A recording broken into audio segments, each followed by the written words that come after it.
Loss এঞ্জেলসের পর এবার জনপ্রিয় পর্যটন এলাকা অ্যারিজোনায় গ্র্যান্ড ক্যানিয়ন ন্যাশনাল পার্ক ভয়াবহ দাবানলের কবলে পড়েছে।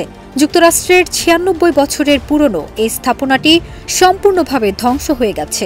ইতিমধ্যে ৫,০০০ একর এলাকা জুড়ে ছড়িয়ে পড়েছে ভয়াবহ এই দাবানল।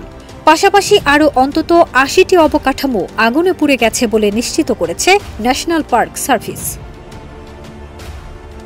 আন্তর্জাতিক গণমাধ্যমগুলো জানিয়েছে, হঠাৎ এক বজ্রপাত থেকে দাবানলটির সূত্রপাত হয় গ্র্যান্ড ক্যানিয়ন ন্যাশনাল পার্কের উত্তরাঞ্চলে, যা যুক্তরাষ্ট্রের জাতীয় ঐতিহ্যের অংশ ছিল।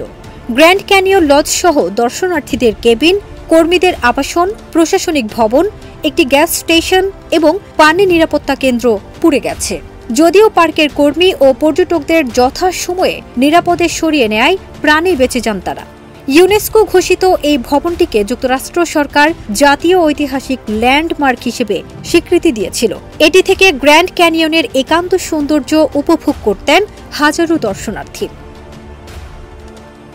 শেষ খবর পাওয়া পর্যন্ত আগুন নিয়ন্ত্রণে আসেনি, আর ধ্বংসস্তূপের পরিমাণ বেড়েই চলছে। অতি ভয়ঙ্কর এই দাবানলে চিকিৎসার বস্ত্র প্লান্ট পুড়ে যাওয়ায় ক্লোরিন গ্যাস ছড়ানোর সম্ভাবনা থাকায় ইতিমধ্যে ওই এলাকা জুড়ে সতর্কতা জারি করা হয়েছে। এর ফলে শ্বাসকষ্ট ও চোখ জ্বালাপোড়া, এমনকি চোখ নষ্ট হয়ে যাওয়ার মতো ঘটনা ঘটতে পারে বলে সতর্ক করেছে আমেরিকান স্বাস্থ্য বিভাগ।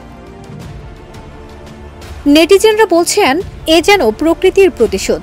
যারা কট্টর ইসলাম বিদ্বেষী ইহুদিদের ফিলিস্তিনিদের অসহায় নিরীহ মুসলমানদের গণহত্যার পথ থেকে ফেরায়নি, তাদের সাথে তো এমনটা হবারই ছিল। কেউ বলছেন যেমন কর্ম তেমন ফল, আবার কেউ বা আরও আক্রমণাত্মক ভাষাও ব্যবহার করছেন।